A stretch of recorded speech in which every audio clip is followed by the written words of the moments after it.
right. Hey, hey. I appreciate you guys being here for Think Thursdays. Appreciate you, appreciate you, appreciate you. All right. Listen. You guys already know I don't do a lot of fluff at all or really in any because it's just you guys' time is valuable. So, let's get right into it. Welcome to Think Thursdays from YouTube, Skool, Instagram, Facebook, and we even have Zoom on here. Okay, so I appreciate all of you guys being available today. And like I said, let's go get into it because the last several weeks, actually, this happens all the time, but really the last few days, especially a couple of weeks, people have just been like, "Man, I want to do your program, but it's just a really stressful time for me right now." And I'm just like, "Well, you got to live with yourself every day.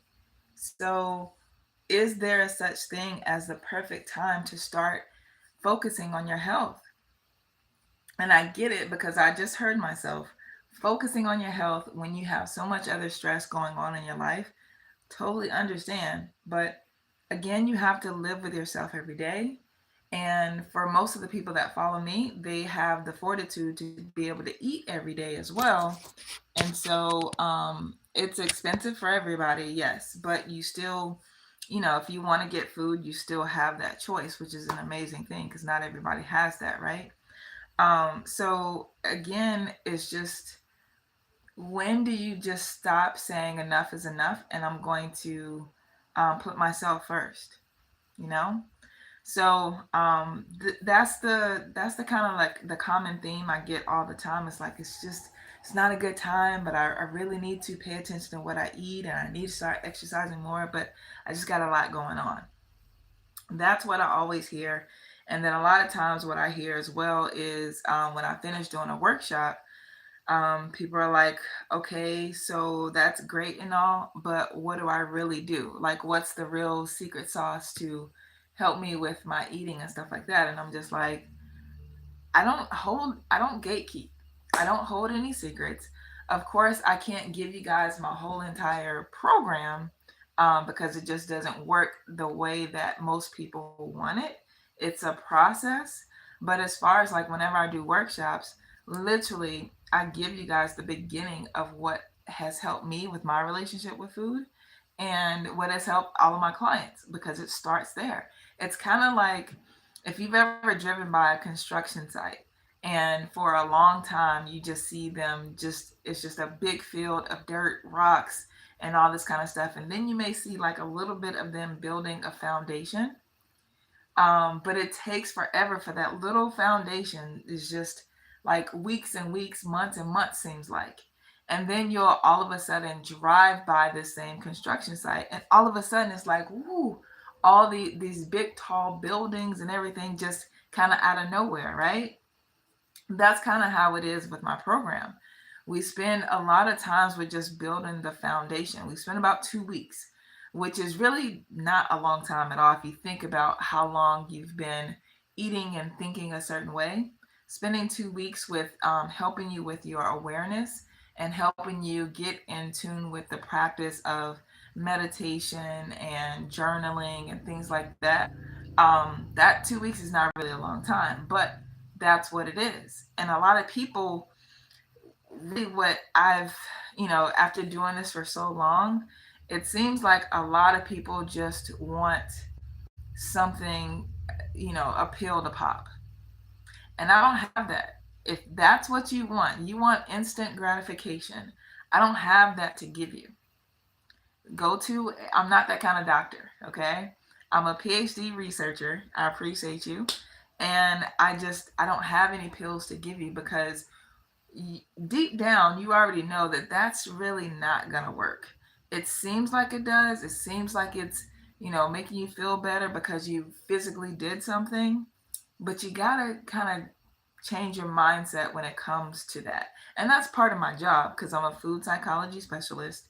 And part of my job is to help you retrain your brain to think differently in a way that's going to be more beneficial. Okay. Um, so, yeah. So, again, I don't have a pill for you to pop because, again, think deep down, you know that that's not going to work. All right. So, literally, when I give you guys information, I need you to just kind of trust the process and just leave the negativity behind. I also would encourage you guys to do just one program at a time. Just one program at a time, because that will cut down the confusion. It's so many people saying so many different things. Me telling you guys what to eat and what not to eat, that's actually not beneficial either, because we're not copy and paste bodies. Everybody can actually, like, what's good for me may not be good for you. So, like broccoli, for example, or actually grapes, because I did my own food sensitivity test a few months ago, and grapes are not good for my gut right now. But there's not one single place where you won't find that grapes is healthy.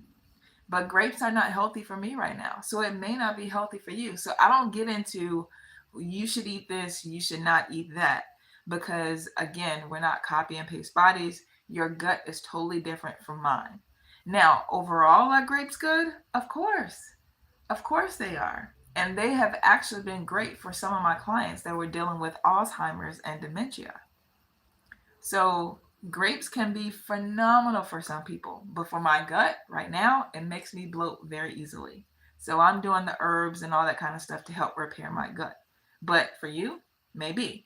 I'm helping you actually retrain your brain to see fruits and vegetables and all the other things that we know are more likely not good for people, to help you see it differently, because there's a reason why we don't see those foods advertised, right? So for most people, that's not the same. That's not what you're going to be craving for, most likely, especially when you're going through stress.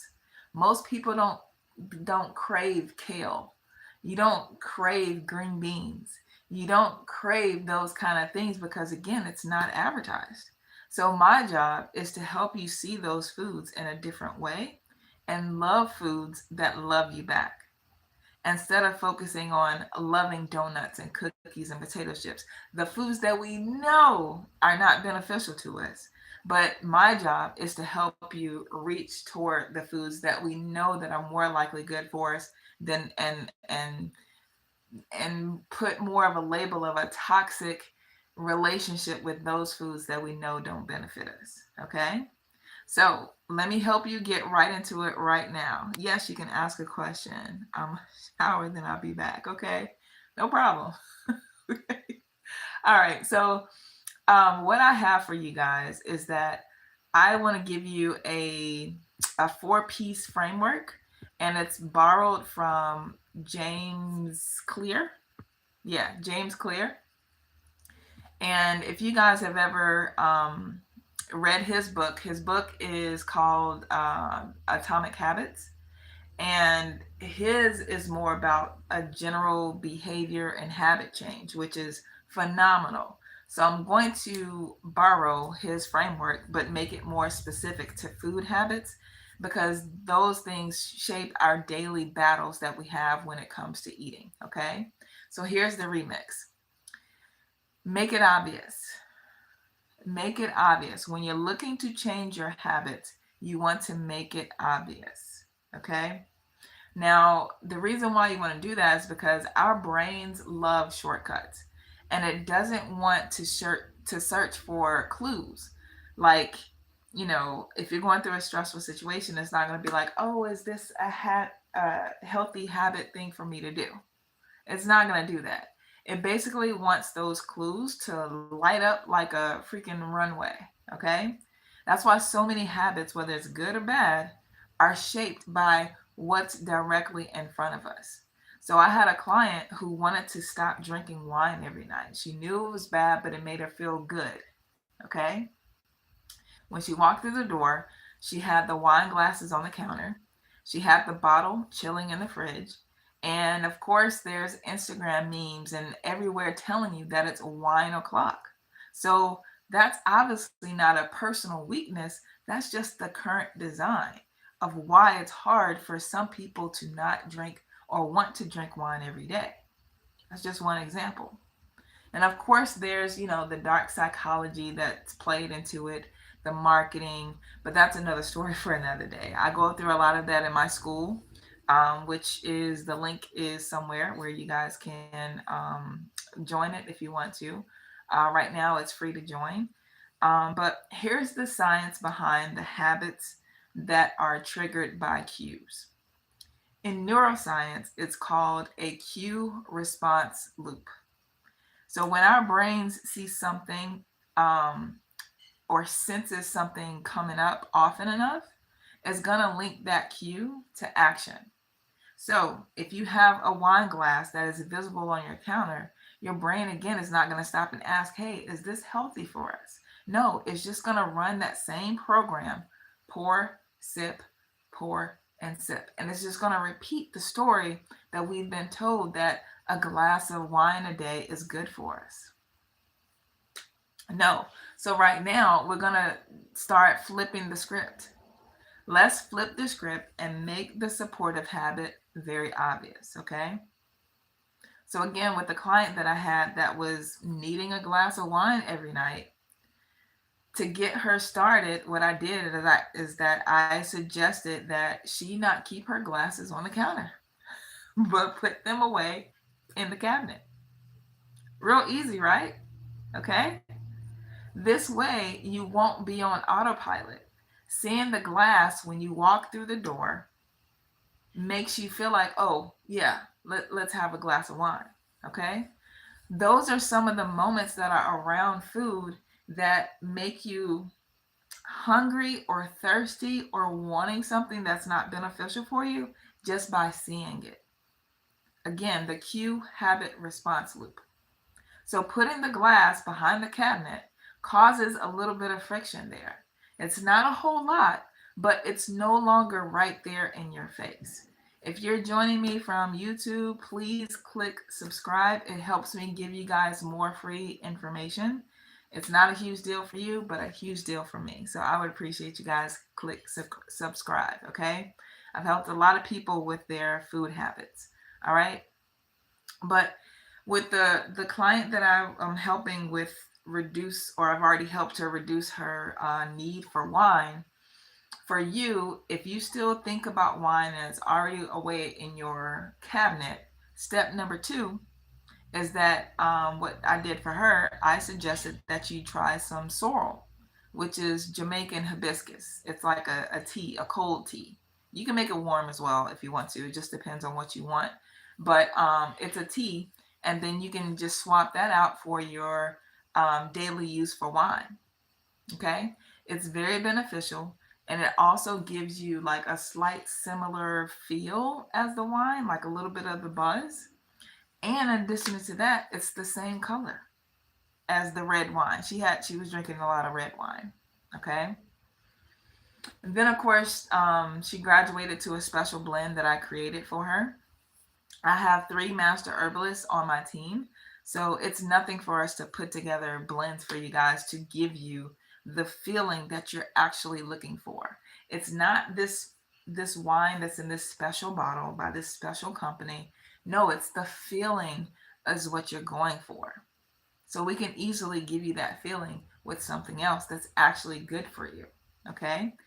The sorrel that I suggested for her and the special blend was also beneficial for her because it helped her with her low blood iron. Okay? And when you feed your body with the actual minerals that your body really, really needs, guess what? You have more energy. Yes, you have more energy, okay? So the whole thing about the wine helping you relax and it helps you sleep, that's a huge misconception actually. Um, any type of alcohol, and I used to feel the same way. And I was never really a huge drinker, but when I did drink, it made me feel like I can relax and actually get some good sleep. But you're actually not, because the stimulation, think about that, the stimulation that's in alcohol, it doesn't allow you to get the deep REM sleep, which is what your body is really, really needing. Okay. Um, the only thing that you're getting is making yourself older faster. That's really it. There's so many other benefits or so many other things that you can put in place besides the wine to help you sleep. But anyway, my client's first change wasn't the drink itself. So when people try to, you know, white knuckle their way through and force their way through, use motivation and willpower to stop eating or drinking a particular thing, that's not the first thing that we focus on. We focus on just putting the cues away. And on top of that, I teach you to do some alkalizing breaths. Okay. The alkalizing breaths is what helps calm your body truly versus taking something outside of yourself to drink something to help you get through the day or calm down and relax from a long day. Okay. If you're joining from my YouTube and also in Skool, you guys know where the videos are to get the alkalizing breaths and how to do them properly. But that's what truly calms your nerves down. Okay. So when you're trying to change your food habits, it's not about discipline, it's not about willpower, it's not about all these things. You have what you need within you to actually help you with the reason why you crave certain things. Okay. But let's go ahead and move on to law number two. Law number two is that you want to make it attractive. You want to make those changes attractive. Our brains are wired to chase what feels good and avoid what doesn't.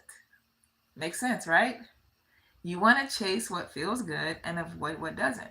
So that's why you see alcohol and late nights glamorized, and music, videos, and storylines and things of that nature, right? The message is clear of what they're trying to send. This is fun. This is great. You should try it. You should be here. You're missing out if you're not, right? That's why they do those things. But just pause for a second. Just pause for a second and say, is this entertainment or is this something else that I really truly need? Okay. What we're really craving is the dopamine. The dopamine is the brain's feel good chemical. It's the feel good chemical. And it spikes not just when we want to get a reward, but also when we just anticipate one. Just the anticipation alone sometimes can make us feel good. Think about this. Have you guys ever danced when you were just thinking about a food? You're like, ooh, I think I'm going to have pizza tonight. Ooh, it's Tuesdays. It's Taco Tuesday, right? You get excited just thinking about it. So that lets you know it's not the food itself, it's just the memory of it. And yes, those foods may taste good because you're thinking about the last time that you had it and how good it tasted. But just pull back for a second. The dopamine and your brain and your body is getting excited just from the pure memory.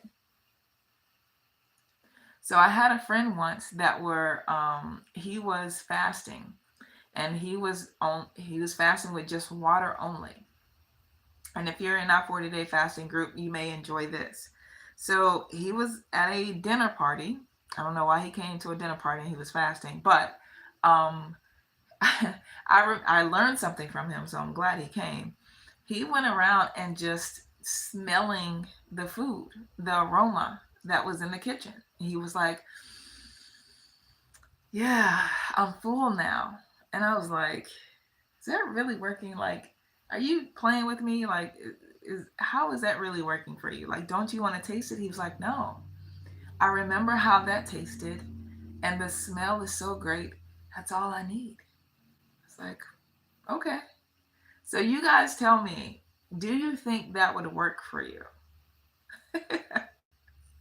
Okay. Some people are saying yes. It looks like it's about 50-50 from the things that are going up. All right. I I don't know if that would work for me. I'm just being honest with you. But Joe Dispenza, if you follow him, if you're familiar with him, he does say emotions are just a record of our past. Emotions are just a record of our past. So we simply remember how something made us feel the last time that we experienced it. So if I really, really, really wanted to key and zone in into not eating something because I know it's not great for me, maybe I just think about the feeling and the people that was around me and the time that it was, because a lot of times people go back to their childhood and want to remember those times because it was a time where things were simple, things were not as complicated as this adulting moment that we're in. It was just simple times. Maybe the your parents were still living and they're no longer living now. Maybe it's, again, it's tied to all those other things than the actual food itself. Think about cake, okay? Think about cake. Think about cake. Um, Cake is just a bunch of flour, and let's say you like chocolate cake, so it's the chocolate that's put into it, and then some fat, right?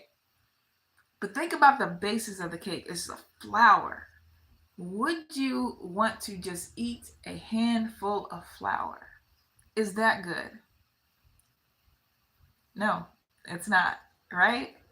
So is it truly the cake itself, or is it just more like the memories, your birthday, a celebration, people focusing on you and your special day? So it's probably those things that make you really, really, truly love the cake. I made a post the other day about, if your plate was a toxic X, what would be on that plate? Because you should not go back to that X, and it's not good for you, but you still, you're thinking about them, and you may answer when they call and stuff of that nature, right? And a lot of people were saying Popeye's chicken, like they were very specific. Chicken, um, potato chips, fries, the usual. Some people just keep it bland as sweets, all sweets. Those things tell a story for you. If it's something very specific that you want, that means that your body is really craving something more than that food can provide. So it's not the food, excuse me, it's not the food itself, but it's deeper than what that food can actually provide, because that's why you keep reaching back and forth over and over and over again. Because again, if that food could actually satisfy you, you would stop. Think about that. If you keep reaching for something, especially potato chips, you ever had a bag of chips and you were eating, eating, and eating, and then you got to the bottom of the bag of the chips and you're like, oh my gosh, I can't believe it's gone already.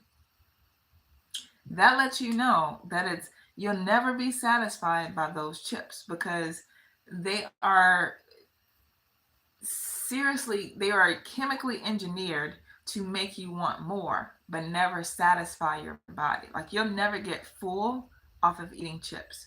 You may get sick of it. Your stomach may hurt because you're like, oh, I just don't want anymore. And that's the oil and the salt and everything. But you'll never get full, that full feeling that you may get after a Thanksgiving meal or something like that. Because it's just not designed to make us feel full. Okay. So maybe answer, like, what is it that I'm really um, hungry for? If you are, if you find yourself wanting a lot of chips, things that are crunchy and salty, it's more than likely that you're stressed. And so you just like that crunch that you get. Especially, that's why a lot of us like fried chicken. It's really the stress that you're going through that makes you desire that crunch and that salt. So if you focus on what's stressing you out, your desire for those particular foods that you love, that don't love you back, that you can solve it better by addressing the situation itself. Okay? All right, law number 3. Most people try to change everything at once. So you want to start making things easier for yourself. Okay? Cleaning out the pantry, ridding yourself of all the snacks, the cakes, the cookies, the chips, whatever, buying all the supplements, swearing off sugar forever, and then wonder why it doesn't last, because research says your brain will read that big change as danger. Danger, danger, danger. It's too much at once. So when you relapse, it's not a sign of weakness. It's just that your brain or our brains protect us from what feels unfamiliar. So here's the remix to that: make it easy. Shrink the habit until it feels almost too small to fail. Okay? So think about it this way: fast food chains. Fast food chains didn't take off because the food tasted better than home cooking. No. No. It won because it's easy. Okay? If you think about no chopping, no rinsing, no dishes to clean up afterwards. No, fast food will take care of all of that for you, right? So our brains are going to follow the path of least resistance. Whether that path serves you or sabotages you, your brain is going to go want to go in that direction. So that's why small wins matter. Another client of mine, I remember, he came to me. He was like, Doc, I'm ready to change everything. I don't want to eat any more meat. I don't want to have any more dairy. I don't want to have any more fried foods. And I don't want any more sugar. And I'm like, whoa, that's a lot all at one time. So if you really think that that is a successful route for you to go, I want you to try that. And then you come back to me and let me know how successful you'll be. He didn't make it 2 days. Okay. So when he came back to me, I was like, all right, I think you're actually ready. So let me add one thing for you. He was like, Doc, I want to get rid of these things. I know. Hear me out. Okay. Let me add one thing to you, and that'll actually help you curb your appetite for all these other things that you want to cut out. He was like, okay, what is that? I was like, sea moss. He was like, okay, I've heard of sea moss, and a lot of people around me was taking it, but then they weren't consistent with it, and then they were like, it didn't work. That's the thing. You have to be consistent with things. When it comes to doing natural things, you got to be consistent with it. The reason why my program is 13 weeks is because I'm helping you build consistent habits. Okay. So the same thing with CMOS. You got to do it consistently. When you take it consistently, it'll actually give your body the minerals that it's actually looking for. Okay. So again, when you're craving something crunchy, that means you're stressed out. When you're craving something salty, you're missing the minerals of potassium and sodium and other trace minerals, right? When you're craving sugar, you're missing magnesium. Magnesium, it's found in chocolate. But when you just get magnesium by itself, you crave or you reduce the cravings for a lot of other things. So it's not that you're addicted to chocolate. Your body knows that magnesium is in chocolate, and that's why you keep reaching for it. But when you just take sea moss, and that'll give you 92 of the 102 minerals that your body actually needs, you don't crave as much. Okay.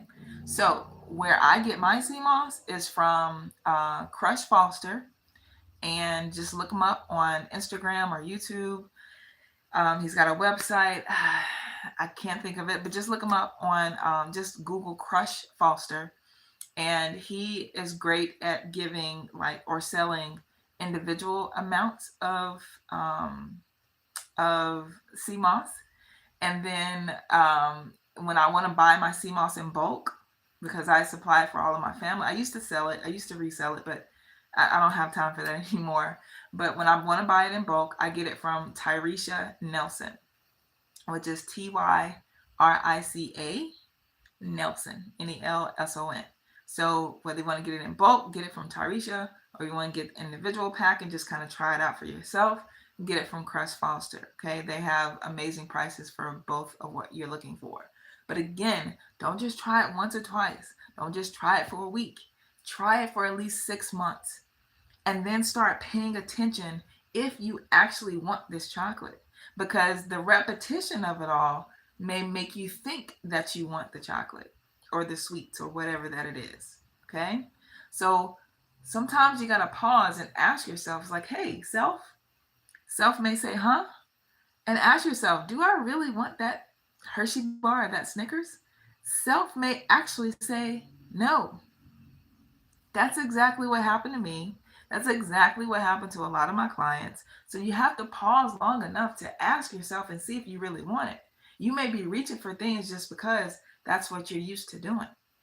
I have a client right now, she's at the tail end of my program, and she says she has a snack drawer at work. Okay? So because she has that snack drawer, you may be just automatically reaching for those snacks at 3 o'clock because now there's commercials telling you you have that 3 p.m. snack crave. Of course, they want you to buy their product, but again, it's the dark psychology of it all. This is not the time or the place to go into that, but slow down enough to ask yourself, do you really want it? Okay? And when you say no, that is when you celebrate. Because again, the brain loves dopamine. It loves anything that feels good. So when you get um, that win, as far as like, I really don't want this, journal that. Write that down. You gotta write that down. Okay? Appreciate the hearts going up. Good job. Yes, yes, yes. Okay. Here's the final law adapted from James Clear, which is make it satisfying. Make it satisfying. Write that down. Yes. Again, our brains don't care what's healthy or not, it cares what feels good. That's why shame and guilt and punishment never works long term. Shame doesn't release dopamine, it actually does quite the opposite. Okay? The diet culture, they sold us that pain is progress. No, neuroscience tells us a different story. Dopamine is what drives your behavior. So when something feels rewarding, your brain says, hey, let's do this again. Let's do this again. That's why journaling, especially in the beginning of your journey, is so important because you want to have references to look back and be like, okay, what did I do this time? When I felt this way, what did I do to overcome that? Because the next time that stress comes, it may not be as easy. So you need that information to go back and be like, okay, what did I do? And this is what I dealt with it this kind of way, right? So one of my clients like learned what I'm trying to tell you guys. She learned this the hard way. Okay. She just kept going after every diet, everything that was trendy, everything that looked easy, right? Every slip turned into guilt. It turned into more restriction. It turned into more punishment. So, of course, you keep doing those same things, nothing is going to change, except the cycle may get bigger and bigger and bigger, right? So, when I taught her to celebrate the small wins and to make sure that she takes 20 minutes out of her day every day to journal, that's when everything started to shift for her. Okay.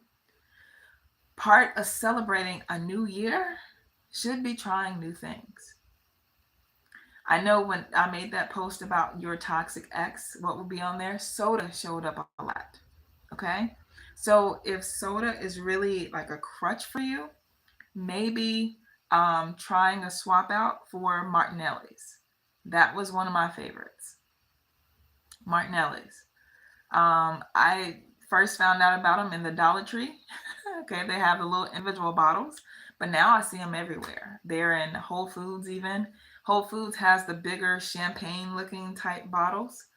They're really good, but I've seen them in Publix. I've seen them in Kroger's. Those are stores I don't really shop in often, but I told my sister about them, and one of those stores are her favorites. She's like, oh, I've seen them in there too. Okay, so but I shop at farmers markets, like locally grown type farmers markets, individual restaurants. That's just for me. That works for me, but may not work for you because you may not have access to those places. But focus on writing down what goes right in your life. We focus way too much on what goes wrong.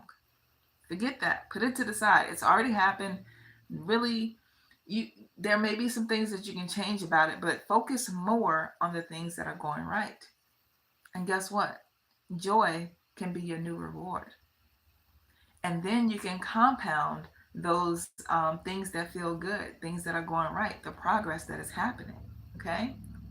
Success doesn't come from perfection, it comes from satisfaction.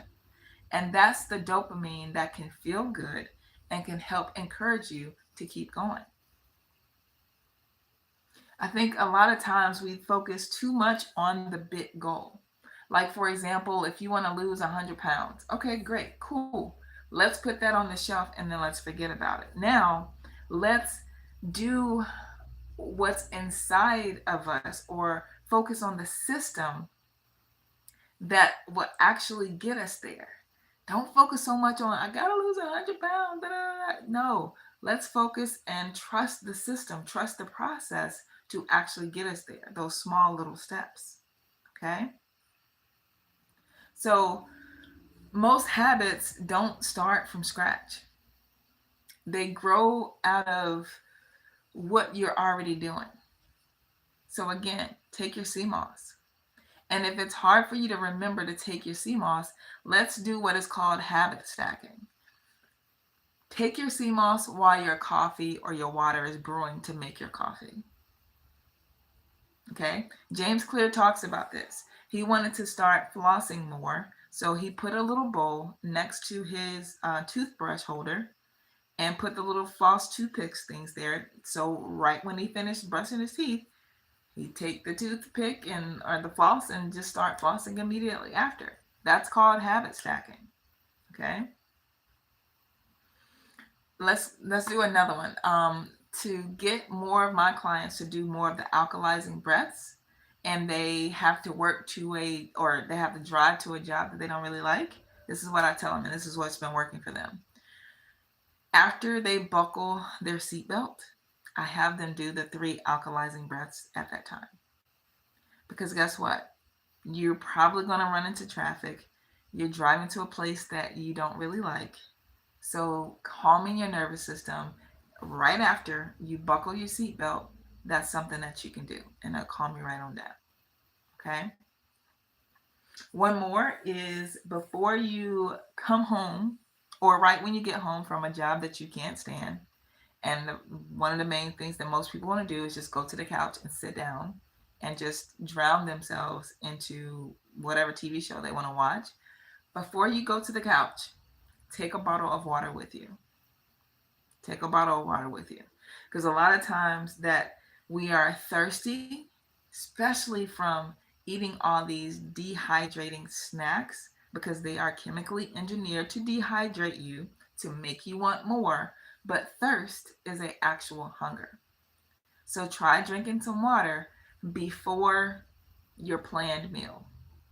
Okay? Listen, you guys, you don't need more willpower. You don't need more anybody else telling you need more discipline. You just need a better system in place, which will help you get healthier and in a better rhythm. Okay? And the last thing I'll say is that your environment matters. Your environment matters. Your space is either conspiring against you or helping you. So if you're here, I imagine it's conspiring against you.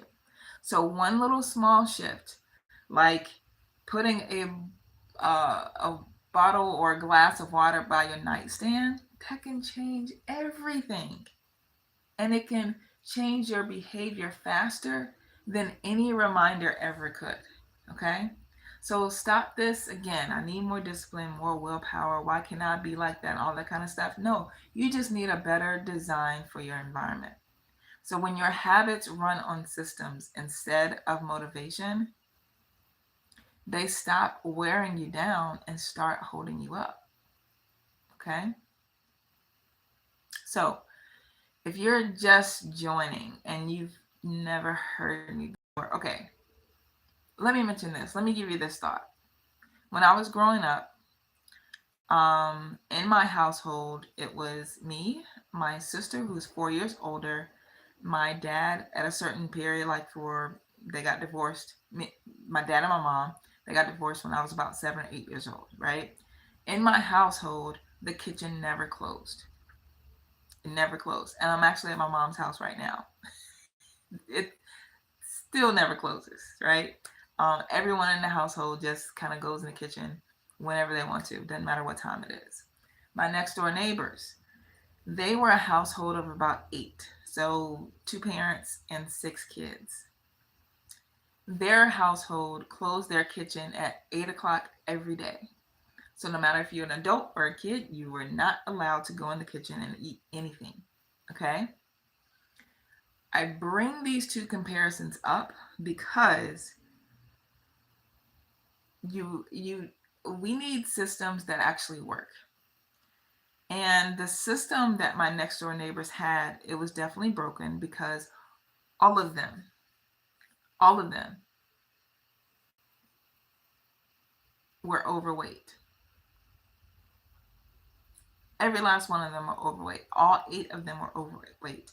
And today, only one of them is still living. So out of 8 people, 7 people have passed away. So the whole, forcing yourself to not want food, that actually stresses your body out even more. That's when you want something really, really bad, the stress of not having it and not being able to get it, that actually puts more weight on you than just having the food itself. I'd rather you actually have the chocolate cake, Tina. Okay? So that they had a system, but it was just broken. So how many systems have you been a part of that just didn't work for you? These diet programs and things of that nature. Oh, just eat this little box of food or just eat this little portion of food for your dinner. Da, da, da. That doesn't work. You actually have to train this first. If you don't train this first, it doesn't matter if you get a dietitian or nutritionist. No shame to them. No shade to them is what I meant to say. But there's a difference between somebody telling you what to do and actually enjoying the food that the nutritionist or the dietitian suggests that you eat. You have to train this first. Because I can tell you what to eat all day long, but that doesn't mean I want it. And that doesn't mean I'm going to stay eating it. Okay? So train this first to get to a place where the food that you love loves you back. Okay? And if you're a nutritionist or a dietitian, you heard me today, I actually want to work with you because I'm sure you would want more success for your clients. I'm sure you want better success for your clients, and we got to work together because again, we just have the things that we specialize in, and we can be more successful for our clients when we work together. So we can have them and work with them holistically, right?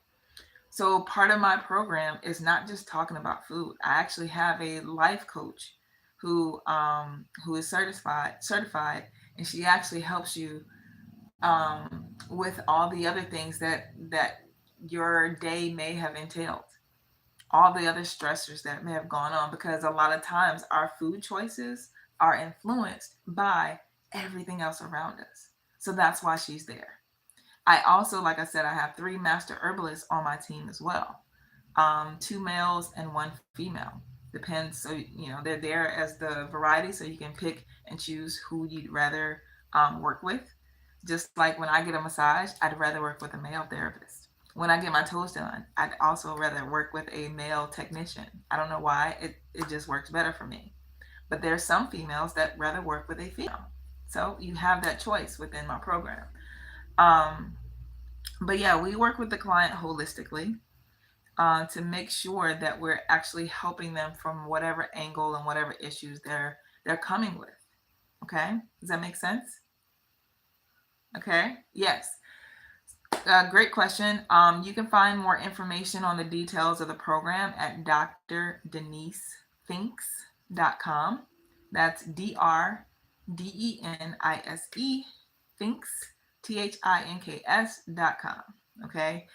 A lot of detailed information that I want you to read before you sign up for my program because I want to make sure you understand what it is. Okay.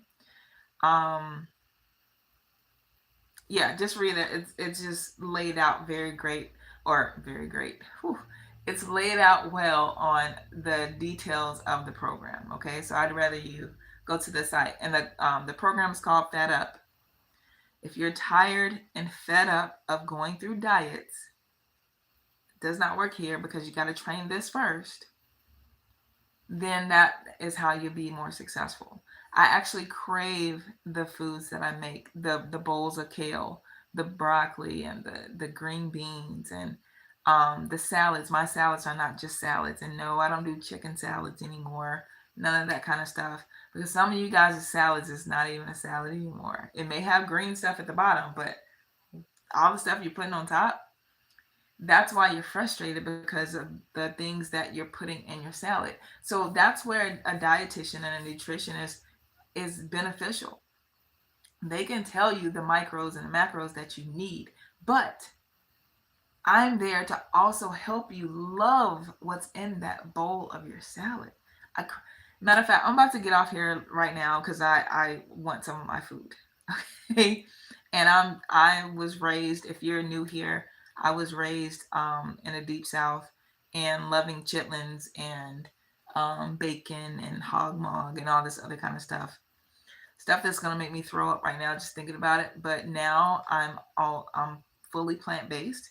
You don't have to be desire or be in a place where you desire to be plant based to be part of my program. That's not what I teach.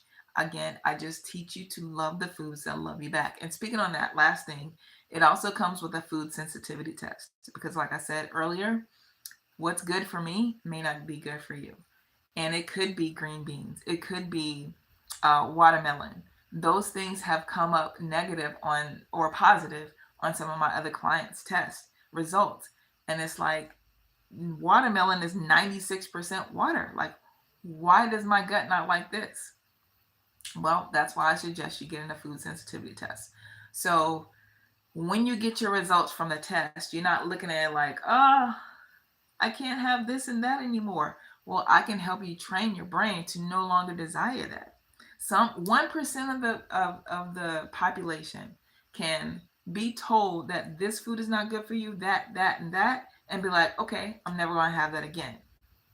But the 99% of us, the rest of us, we need our brains to be retrained to be like, okay, our bodies don't like it, so we don't like it anymore either. That's what I hope you do. Okay. I'll give you one last thought because a lot of people are really still kind of confused on what I do. Think about it this way.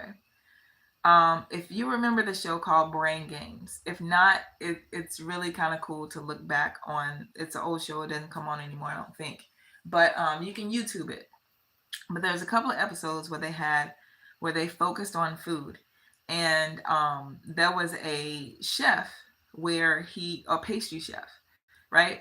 So he had these brownies that everybody in the city they loved, and so for this one experiment, he um he did an experiment where people would come into his shop and he was like, hey, I'm trying out some new recipes for my brownies. And most people are like, oh my gosh, don't change it, it just tastes great, the way that it is.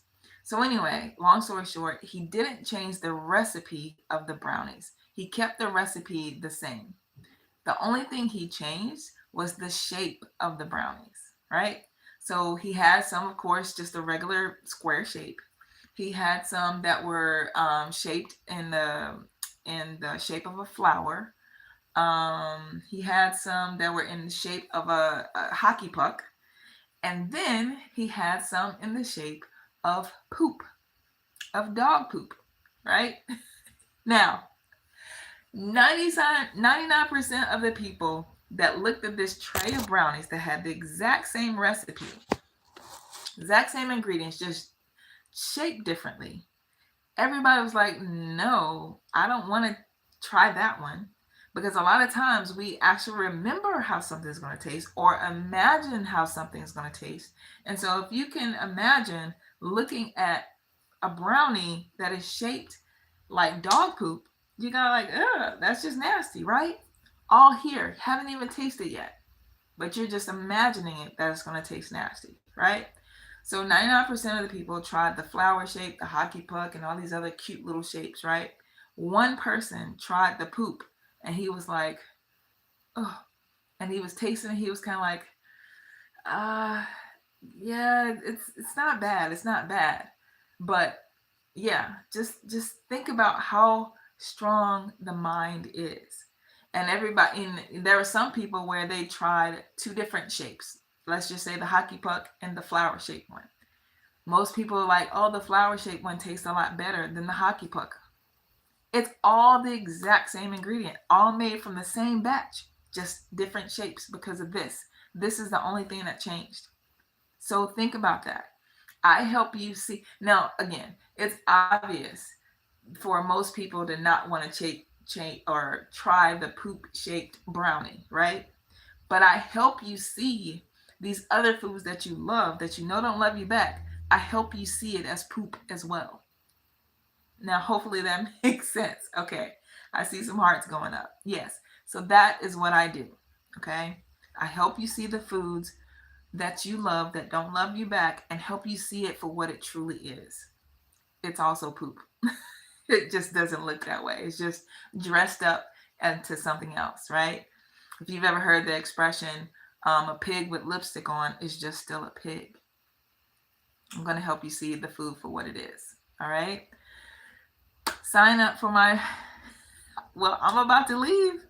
I hate that you left for a second, but I'll leave the replay up for you guys, and you can listen to it, and hopefully you'll subscribe so you'll know and get the notification for the next time I'm going live, which is multiple times a week, but always something different, always something helpful. I hope that's what I hear from you guys. But yeah, that's it. I'll see you guys next time. All right. See ya.